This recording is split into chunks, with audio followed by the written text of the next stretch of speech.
believe it's been. And I believe there's an amendment that's been distributed. Okay. On item 28.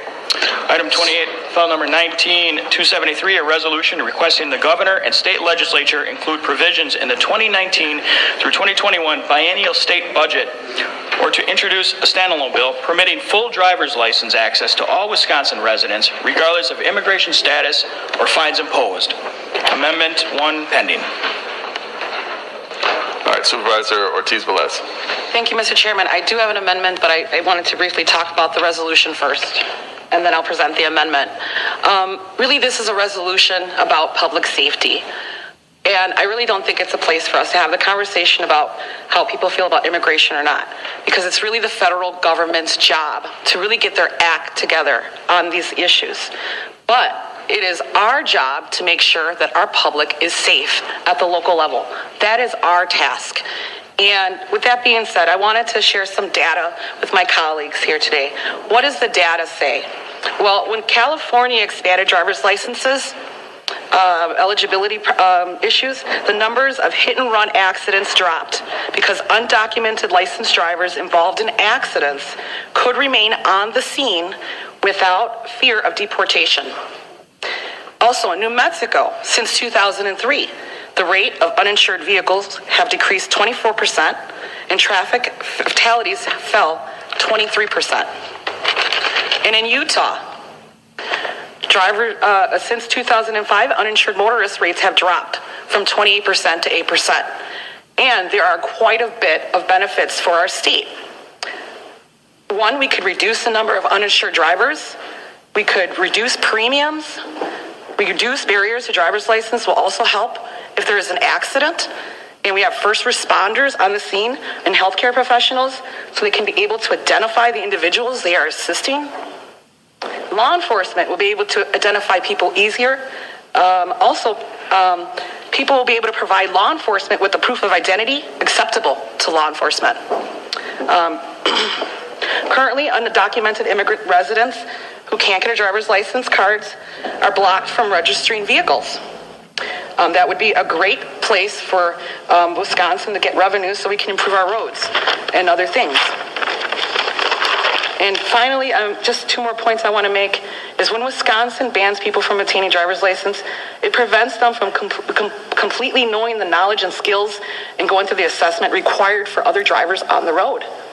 And I think that's very important that people know the rules of the road. Also, there has been some concerns about voting, and this was brought up in committee, and I want to address this quickly. Some people have said this might be some ruse to vote illegally. I can assure you that people who are here really don't want any contact with any police. So, I mean, that's really not something that's a priority for those people. Also, we will be clearly identifying, the bill clearly identifies not eligible for voting purposes, like they've done in many other states. So, and really, a driver's license is not a citizenship card. So that's been a confusion too. A driver's license is really just one form of identification used for voting. There are many other forms that are acceptable. I think that the bill is addressing that issue as well. For the amendment, I wanted to address that quickly. I did draft an amendment because I wanted to be clear that we stand with the governor in what he's proposed currently. Thank you, Mr. Chair. Sorry, Supervisor, you've offered Amendment 2 to item 28. I would like to move to adopt amendment. Right. Supervisor Ortiz-Velez moves to adopt Amendment 2 to item 28. Anyone else wish to speak on adoption of the amendment? Supervisor Moore-Mukunde. Can we have a brief description of what Amendment 2 does? Sure. Supervisor Ortiz-Velez, did you wish to describe the amendment further? Yes, Amendment 2 deletes line 55, and it also adds in, because at the time I drafted this, it hadn't been sent out by the governor yet. They hadn't adopted it, so it also addresses the fact that we're supporting what he has proposed. Okay, thank you. Supervisor Moore-Mukunde, does that sufficiently address your question? Thank you. Anyone else wish to speak on the item? Supervisor Martin. Thank you, Mr. Chair. And to reiterate my esteemed colleague of the 12th District, this is not about whether or not we support immigration reform. This is indeed about public safety. And I rise to ask to be listed as a co-sponsor of this amendment. Okay. Hearing no objection, Supervisor Martin is added as a co-sponsor of item 28. On the amendment, anyone wish to speak on the amendment? Seeing no speakers on the amendment, on adoption of Amendment 2 to item 28. Question is adoption of Amendment Number 2. Supervisor Cullen. Haas. Johnson Jr. Logsdon. Martin. Moore-McQuinde. Nicholson. Ortiz-Velez. Schmidt. Sebring. Shea. Staskunis. Taylor. Wasserman. Weishan Jr. Mr. Chairman. Aye.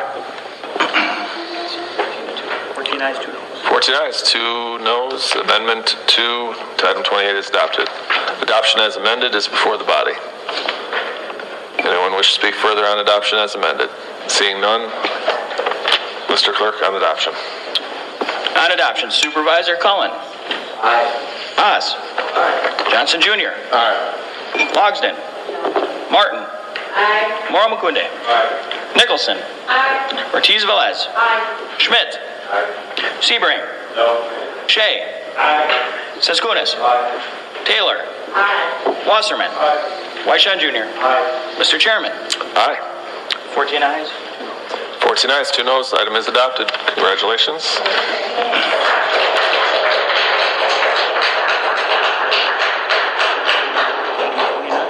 Item 29, please.